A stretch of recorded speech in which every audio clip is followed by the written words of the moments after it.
지난 2017년이었죠. 이대 목동병원에서 신생아 4명이 잇따라 숨진 사고와 관련해 당시 의료진들이 1심에서 전원 무죄를 선고받았습니다. 재판부는 의료진의 감염 관리 소홀이 일부 인정되지만 주사제 오염과 신생아 사망 사이의 인과관계를 입증하기에 증거가 부족하다고 판단했습니다. 취재 기자 연결해서 자세한 내용 알아보겠습니다. 김태민 기자. 네, 서해부입니다. 네, 선고 내용 정리해 주실까요? 네, 오늘 오후 서울 남부지방법원에서 이대 목동병원 중환자실 의료진들에 대한 선고 공판이 열렸습니다.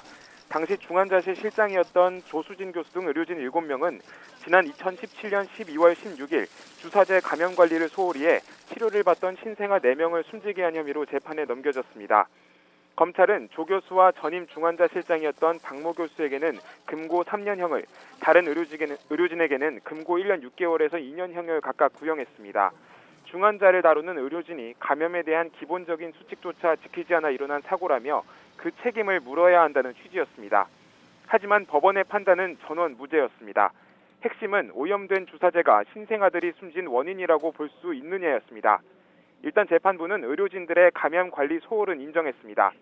주사제를 신생아 여러 세개 나눠 투여해 감염 위험성이 높아졌고 주사제가 오염원과 접촉하지 않도록 관리해야 하는 의무도 소홀히 했다는 겁니다.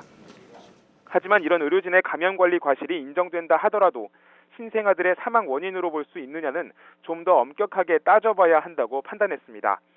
우선 중환자실 한 싱크대에서 신생아들이 숨진 폐혈증의 원인균인 시트로박터 프룬디균이 발견되긴 했지만 신생아 사망과 선후 관계를 따지기 어렵다고 판단했습니다. 또 대한의학회가 작성한 역학조사 보고서를 보면 신생아들이 균에 감염된 경로가 오염된 주사제 때문이라고 단정하긴 어렵거나 불충분하다고 봤습니다.